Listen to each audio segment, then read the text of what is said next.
Let's find out if 2000 attack monsters can still clear a game of Yu-Gi-Oh in the year 2024. With my unceremonious fall to rookie, I decided to fulfill a long-time dream of every Yugiboomer and see if I could win a game of Yu-Gi-Oh with an endless conga line of 2000 attack beaters.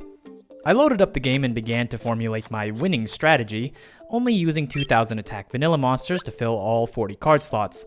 But unfortunately, even running max copies, I could only manage 30 cards. So to fill the void, I added vanilla support cards to finish off. Most notably, I made sure to only add cards that could turbo out more of my mindless 2000 attack minions, and not include any sort of removal or attack modulation. I will live and die by the 2000 attack standard. After furnishing my deck with fancy accessories, we began ranked, hoping to avoid free wins through literal bots. And while the mate and portrait combo worried me, the 10 card extra gave me hope that this was a bona fide flesh and bones human. Note that all the commentary in this video is done in post, as I had to really focus on getting my combo lines right. Given that we are in rookie, I decided to test my opponent. Rather than blind my reasoning, I let him see my first level 4 monster. Maybe he'd pick up my telegraphed attack, but alas, he ends up activating Max C and then calling level 5, presumably to get the free draw. Regardless, I sit pretty behind my 2 warriors. The turn flips, and after waiting almost 90 real-time seconds, he activates Galaxy Soldier, pitching his Cyber Dragon Hairs, CL1 Galaxy Soldier, CL2 Hairs, and we have our first rookie move as he activates his own Ash Blossom to negate his own search effect. Regardless, he searches another Galaxy Soldier, he activates his summoning effect, giving him 2 level 5s, and that's a Cyber Dragon Nova, a monster with over 2000 attack. With no removal tools and no way for him to misplay, I decided I'd pack my bags for game 1. Game 2, and we're going first again. The 14 card extra really solidifies that this is a true blood rookie duelist we're going up against. But this time I pull off one of my strongest possible hands, a 3-piece feast of 2000 attack beaters, with the help of double summon and an unexpected die. I pass over to him, and he's also on a real deck. I'll be honest, I expected everyone in rookie to be running the baseline starter decks. Luckily, spotting Sunseed Shadow lets me know that this isn't the full-on 10-minute incestuous plant pile, and the ad being crossbreed lets me know that this is probably some sort of pure Sunavalon. Regardless, I realize that if he can finagle his way to a Link 4 Bengalancer, he'll bounce me back to the rookie queue.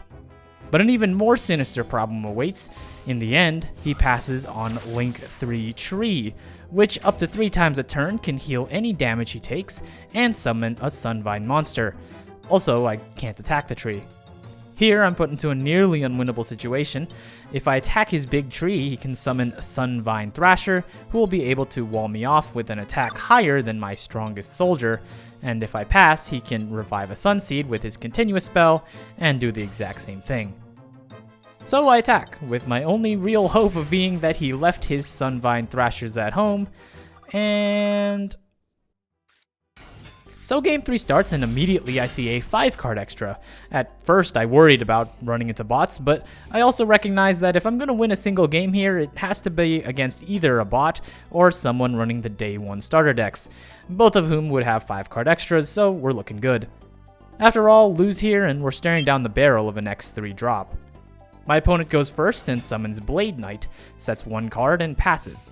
Immediately, my eyes light up.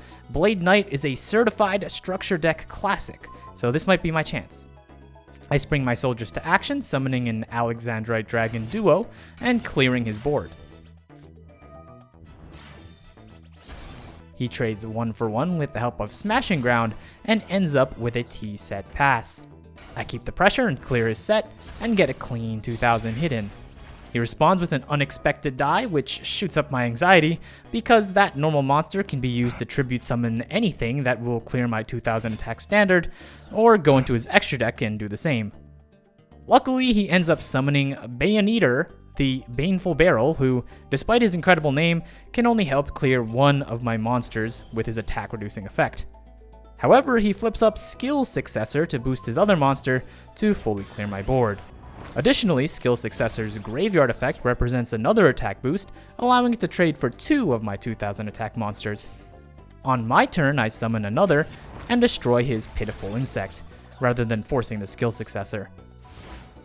On his turn, he activates skill successor and summons another World Legacy warrior, and together they destroy my board and damage my life points. The next 2 turns embody true Yugi-booming, as I slowly summon my 2000 attack monsters and he walls up in defense mode. However, I draw my time-tearing Morganite, which gives me the numbers advantage to push for even more damage. With only 1 destiny draw left, my opponent concedes. And that's how I found out that a ragtag group of 2000 attack monsters can still clear today in Yu-Gi-Oh! In Rookie. And also, how the heck does anyone do a Masochist series? Seriously, this stuff was awful. This play, I decided I'd pack my game.